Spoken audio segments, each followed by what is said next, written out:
Just wanna, how are you, sir? Good. How you doing, man? Good to see you. See. Hey, congrats. Thank you. What did you make of, I know the atmosphere in the building, but you see a lot of those videos and imagine it might have been a little tough getting out last night. What was it, what would you see outside there in that atmosphere? No, we stayed as a staff and watched, so we didn't get out till about 1. So it was pretty clear by the time we got out. But that environment was unbelievable. Probably the loudest arena I've been in. You know, the fans, the electricity that they brought.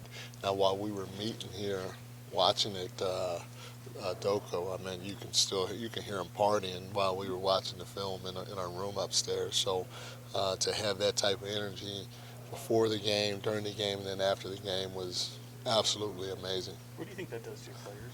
It gives them energy. You know, they feed off of it, but more importantly, they know that the fans have that much interest and passion into the whole thing. They just want to do well for them as well. After rewatching the game, what'd you make of De'Aaron on defense specifically? Foxy was good. You know, we're asking a lot of him. We're asking him to not only try to guard Steph, but which is almost an impossible task for anybody. But you know, and then to go get it for us on the other end of the floor, and you know, physically, obviously, he has to have a toughness that that is at a level higher than what he's ever thought of before. But it's also that mentally too, because that's a mental challenge for anybody. And you know, he did what he could to help us get the win. Mike, what did you make of the way that the Warriors defended Domas and his game sagging off and so much good stuff? Yeah, no, they were physical. They did exactly what they were supposed to do. You know, I'm assuming in their game plan, and you know, Domas has seen all types of coverages. He's kind of seen that before, so we feel that Domas is going to have he's going to have his games coming up, and we weren't concerned about that. The biggest thing is with him shooting the ball the way he did, and us still finding a way to win, continues to help give us a little bit more confidence and belief. And you know, for a young team that hasn't been there, that's a big ingredient that we're going to need going forward. Mike, you talk about that, where Domas had a rough game, Kevin didn't have a great shooting game, Keegan didn't have a great shooting game, but you guys still came away with the win. How big is that for you guys? And I think it's kind of who you guys have been all season long. 100%, you know, and guys have struggled throughout the course of the year, and when they've done so, it always seems like somebody else different steps up, and that was the case. You know, Malik stepped up big for us, but Trey did too, you know, and I mean, as quiet as kept, Alex had a huge game for us on both ends of the floor, and Davion had a big game for us. So we have guys that will go to if somebody else isn't quite getting it done at the end of the day. But we have confidence in everybody, and we want them to be able to continue to shoot the ball and play with aggression, you know, throughout the course of our postseason run. Mike, what do you tell us? You used the word confidence several times. For this young team to come out game one, defeat the defending champions on their home court, what do you feel that does just for them mentally, physically, and also as you guys look ahead the rest of the series in order to boost their confidence? You know, it's like anything you do. Every time you get a win, especially if you're trying to execute a game plan versus the defending champions, and on top of that, it helps breed that confidence even a little bit more, that belief a little bit more. So we know it's going to get harder. You know, it's not going to get any easier. It's not going to stay the same. It's going to get a lot harder because, you know, the more games you win and your opponent loses, the desperation starts kicking in a little bit. And, I mean, they're the NBA champions. They've been through it all. And they're not going to lay down at any time and give you this series. Coach Brown, when you look at the experience with this team, playoff-wise, Herter and Sabonis and Trey Lyles even mentioned last night, they have playoff experience. Is that a little bit misrepresented of your team because they have the experience? There's a difference. There's a difference between having playoff experience, you know, making it to the playoffs and losing in the first round, as opposed to making it to the playoffs and winning 4 or 5 championships like they have. So that's what I'm comparing when I say that, that's what I'm talking about. If you're around long enough, you probably have a chance to make it to the playoffs. But were you in a significant role during that run? Okay, and did you make it past the first round? Not only that, how many times did you do it? You know, because I tell you, I can't shoot, but if you give me 5 chances, I'm gonna make 1 of 5 shots from someplace on that floor. You know, so it's kind of the same thing. Is the experience of our team overall being in a significant role during a long playoff run in multiple years in a row is what we lack compared to a lot of other teams. Mike, HB is one of the guys who does have that experience. HB and Delhi, they've been in Right. the playoffs and they've had significant roles, and they've done it for multiple years. What does HB's presence as a veteran and a calming force and knowledge of that team mean right now at this moment?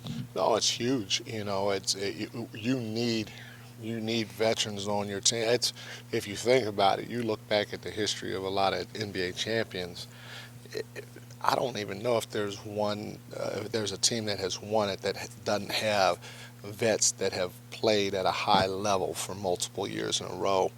And HB is our guy that does that. You know, Delhi is our guy that does that. And so to have both those guys, as well as a guy like LB on our staff and Doug Christie on our staff and Bobby Jackson on our staff, every little bit helps because those guys have been in the playoffs for multiple years. They've made deep runs for multiple years, and they've been significant pieces on those playoff teams, if not championship teams, in LB, Delhi, and HB's case.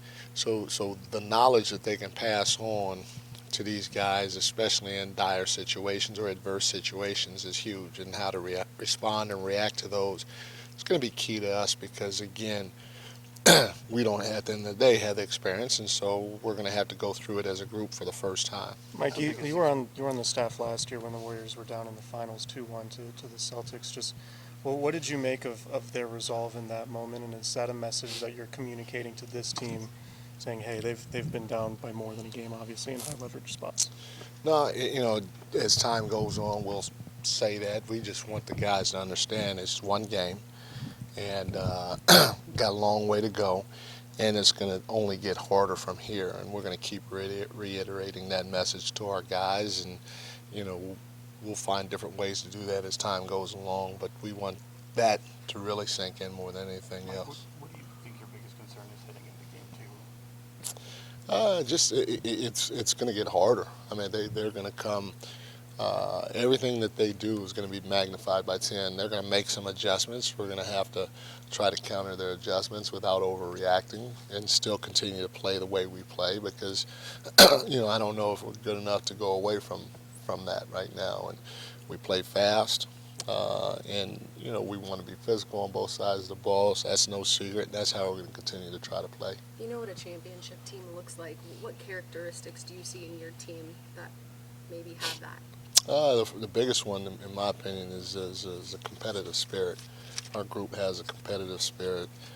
They showed that they have a resolve too last night. Where, you know, we were down 10, I think, at one point late in the second half, and again, we could have easily said, "Hey, we didn't have it tonight.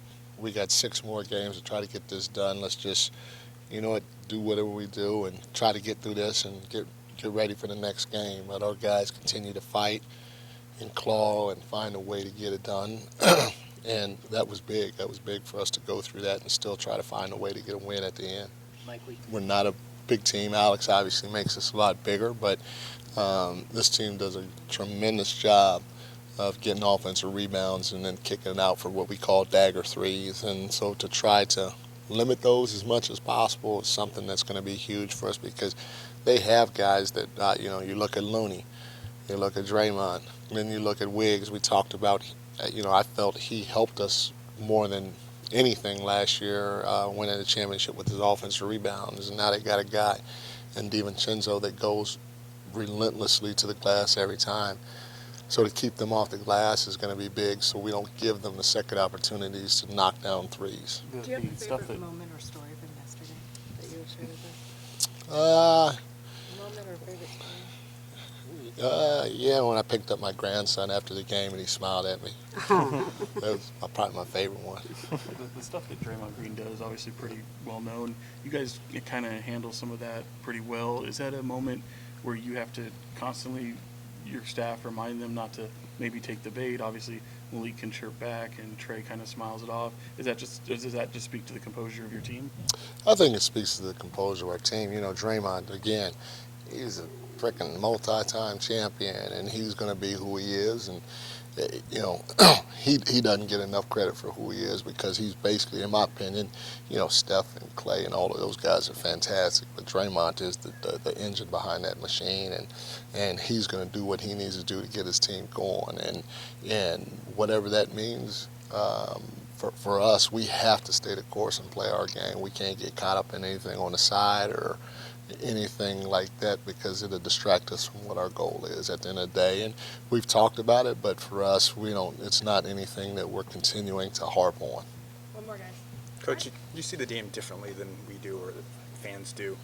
Watching the film from last night, was there a particular play that really stood out to you to be like, this is what we need to do to win the series?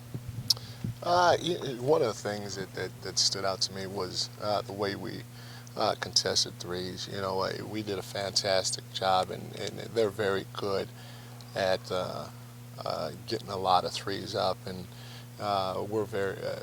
they're very good at drawing fouls. And the way our guys contested the three-point shot last night, I was impressed with them because, you know, they did exactly how we told them.